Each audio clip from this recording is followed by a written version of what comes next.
What is up, peeps? This is just a video to talk about Friday Night SmackDown that's going to be coming up soon. Friday Night SmackDown is literally tomorrow. The first SmackDown after SummerSlam. Tomorrow. We have to get going here. So apparently, okay, so this is what's going on today. Apparently, I'm guessing Brock Lesnar is going to be on SmackDown this Friday. Becky Lynch is definitely going to be on SmackDown this Friday. And that's what's going to be going on. But first, we have to talk about everything that went down at SummerSlam. So this is just a 2021 breakdown and all the results of SummerSlam.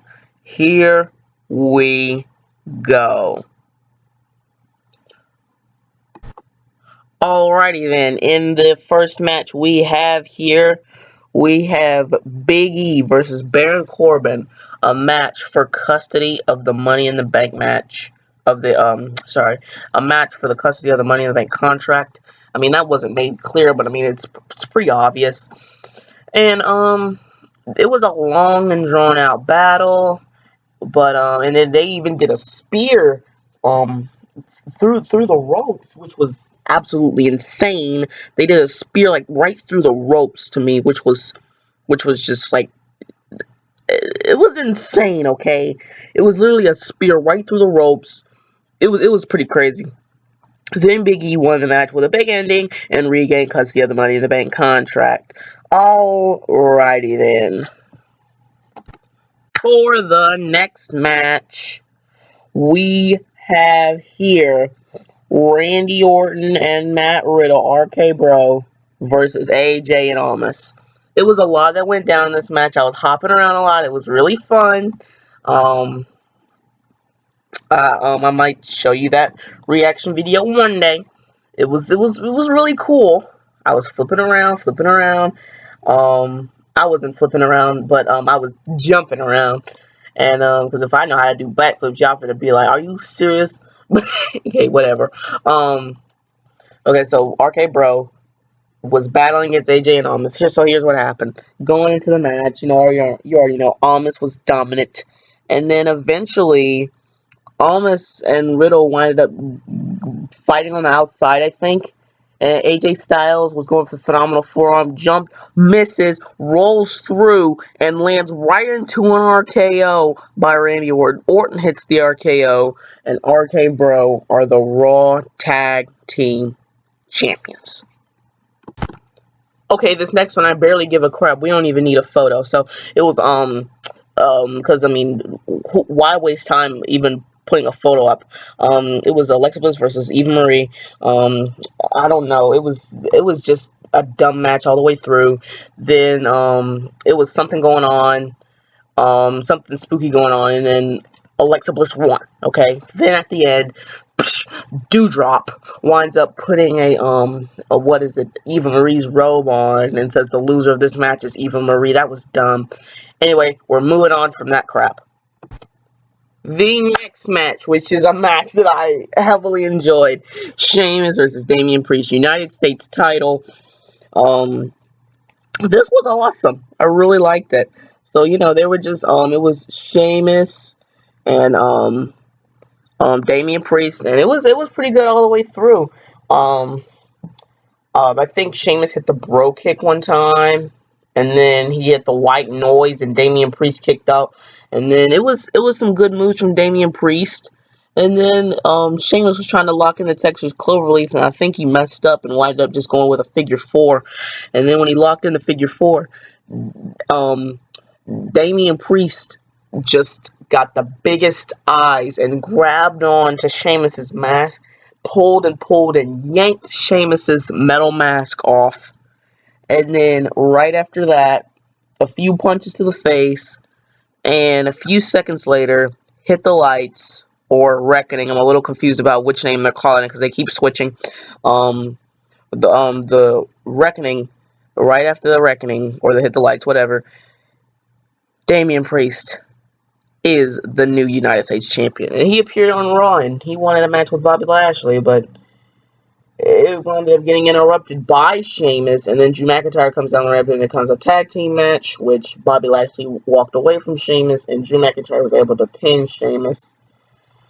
And now I think Sheamus and Bobby Lashley are in a feud. But anyway, we'll get into that video on Sunday. Anyways, let's get into the next match. The Usos versus Rey Mysterio and Dominic.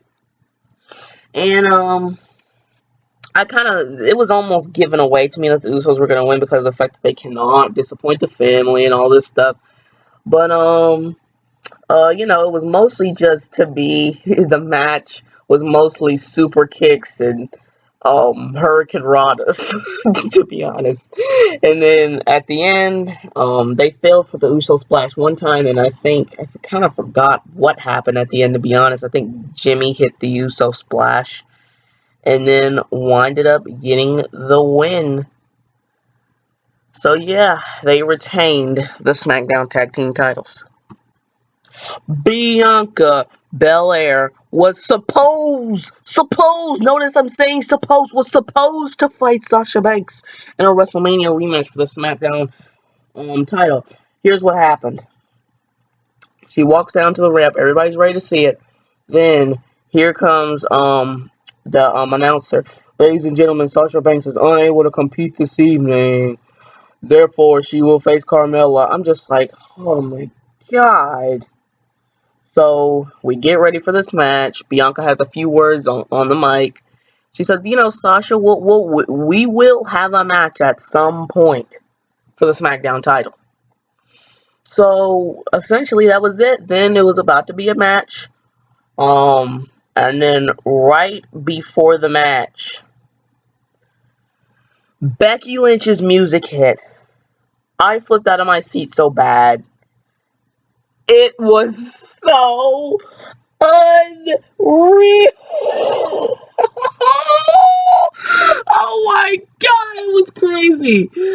Becky Lynch comes down that ramp, gets in the ring, and oh my god, this was crazy. They were about to have a match. I'm like, okay, a match. Literally a squash match that was like, what? It was pretty much just a squash. She just squashed Bianca in about, I don't know, in about less than 60 seconds. And just a manhandle slam, Uranagi, rock bottom, whatever you want to call it, a slam. I'm just going to call it a slam. Okay, so Becky Lynch hit her signature slam and then won the SmackDown title. She was trying to sneak Bianca in with a handshake, which she did, which absolutely made no sense. So she reached out her hand. Right when she reached out her hand, boom, clock, right in the face, punch. Then right after that, the slam, as I'm calling it. 1, 2, 3. Feel about that? I really don't know. It's just, I just don't know how to feel about this. It's like it's kind of cool. I'm gonna tell you though, a lot of people are a little upset about this, but I kind of like this because it sets up a storyline for, oh, Bianca wasn't ready, and so Bianca wasn't ready. So I'm kind of liking how they're setting this up. I literally just almost just fell out of my seat, but I kind of like how they're setting this up. It's a really cool way they're setting this up. I mean, a little bit longer may have been a little bit better, but the quickness, I think, what's going to turn Becky heel and what's going to put Becky heel. At least the rumor is that they're turning Becky heel to put Bianca Belair up to have a good feud with her, or is it to win? That remains to be seen.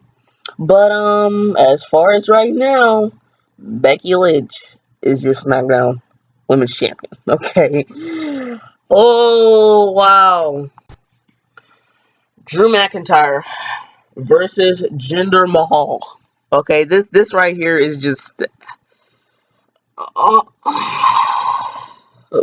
Where do I even start with this crap? Okay, anyways, so it was supposed to be Drew versus Jinder, and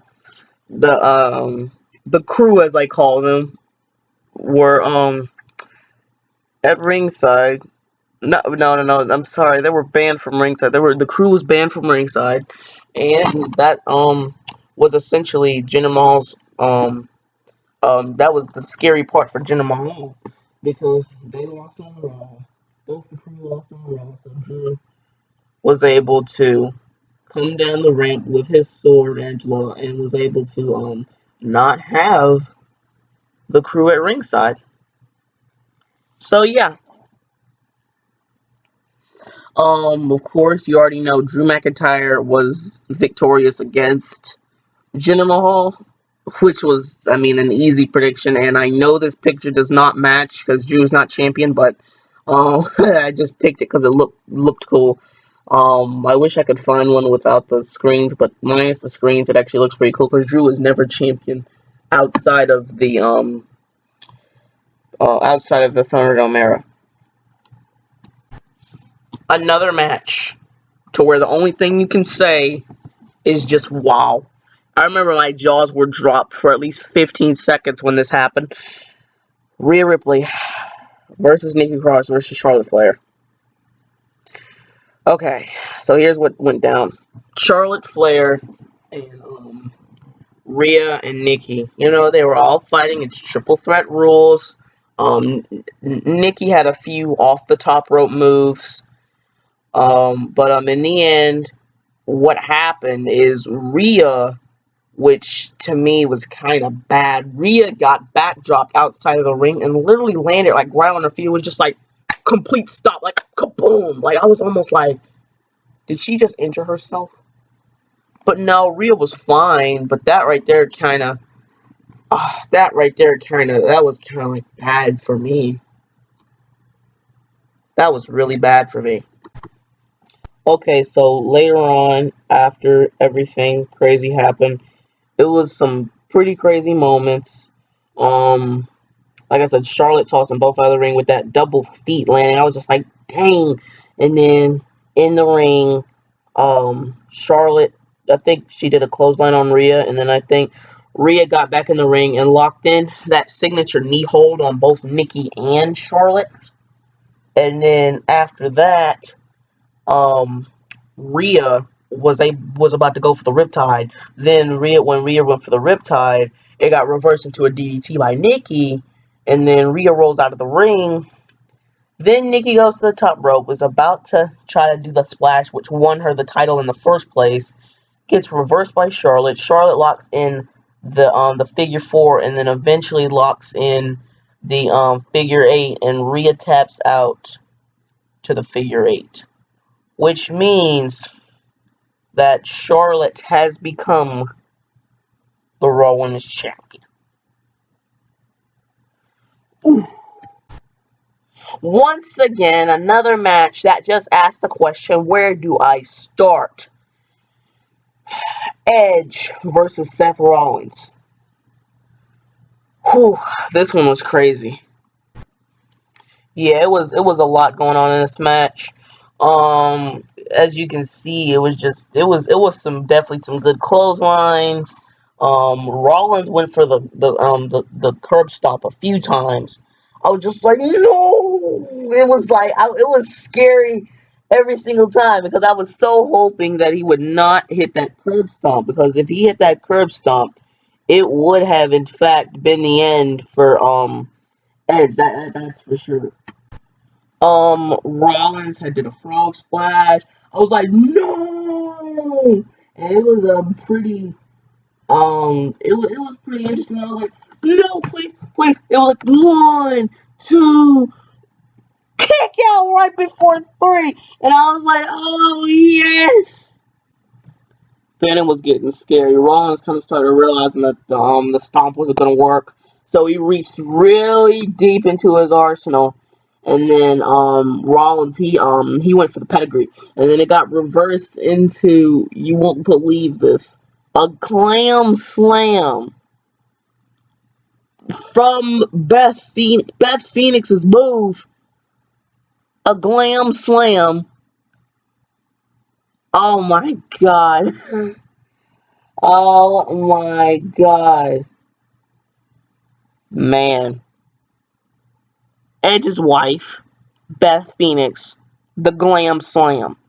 I was like, oh my god, what are they doing up in here? But it still was not enough to put away Seth Rollins. I know. I know I'm spending a lot of time on this match, but I loved it. So then Edge backed up for the a spear after a spear through the ropes again, kind of like Biggie did earlier tonight. Spear through the ropes, puts him in the ring. Rollins kicked out. Then he backed up for another spear. When he backed up for another spear, Edge ran forward and Rollins literally reversed the spear into a pedigree, and he still didn't get the win. Okay, so here is the end. Okay, so like I said, here's the end.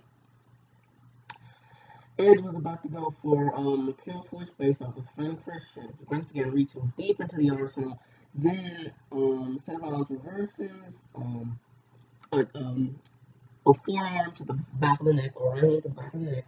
Then right after that, super kick to the side of the face. Then went for the curb stomp. Edge reversed the curb stomp, grabbed his foot, then reversed it into the Edge cater. He literally reversed it into the Edge cater. Seth Rollins was getting close to the ropes, and then what happened is Edge saw that and he tried to pull him away from the ropes. When he pulled him away from the ropes, he was about to relock in the Edge gear. What happened is Seth was able to reverse it into a roll off, but Edge still kicked out and was able to flip it down into the crossface. Or I think James, or I think might have called it that Edge face on one episode of SmackDown. But whatever, the crossface. He locked in the crossface. He was missing the bar around the mouth because he couldn't do that. It was not a no disqualification match. But Seth Rollins tapped out. And as you can see on the photo right there, you can see that he smashed his head, 7 or 8 times on the mat before he locked in that crossface. And then Seth Rollins tapped out. What an awesome way to end that match. Okay, of course, Bobby versus Goldberg. The match started off not too much interesting going on, but then halfway through, MVP takes his cane and smashes Goldberg in the back of the leg with his cane. With his cane. And then what happened is Goldberg was hurt for the rest of the match. Then Goldberg could not continue. I'm just like, are you serious? This is how you're going to end this? After they ended the match, then Bobby, which it pretty much proved the injury was fake. When he did this, he grabbed it and he just hit Goldberg's knee with a chair multiple times with the chair. He hit Goldberg's knee multiple times with the chair, which was just terrible. He hit him multiple times with the chair, and then after this, guess who comes behind and jumps on his neck? Gage. Gage comes and jumps on his neck. Gage literally jumps on Bobby Lashley's back, grabbing him in a sleep hold, and Bobby flips him forward into the hurt lock, and then he lets him go. And then Goldberg gets angry. Then MVP defends him. He was like, there's no way Bobby could have known that was Goldberg's son. There's no way Bobby could have known that was Goldberg's son. So it was just awful. It was nothing really worth watching in that match. I was not a big fan of the Alexa Bliss match. I was not a fan of this match either. Goldberg did get a pretty good spear on Bobby Lashley outside the ring though, but other than that, uh, it's, it's just bad. It's just terrible. Well, at least we get to the match that pretty much everybody paid for to watch that night. Obviously, John Cena versus Roman Reigns, and it was probably one of the most long, drawn-out matches that we've seen in a long time. It was really, oh my god, I wouldn't say a long time, but the last time we might have seen something like this was maybe, I don't know if I would consider Edge versus Roman at Money in the Bank, or would I say Edge versus Orton at Backlash 2020. That just may be it. But either way, it was good. They were brawling outside the ring. They were brawling inside the ring. Roman wanted to be a drive-by on John Cena at one point. Cena, I think Roman backed up. I think maybe like for another drive-by, and then Cena grabbed it, attitude adjustment through the announcer's table. Literally through the announcer table. But Roman with a spear would still get the win off John Cena. And before you even got a chance to say anything,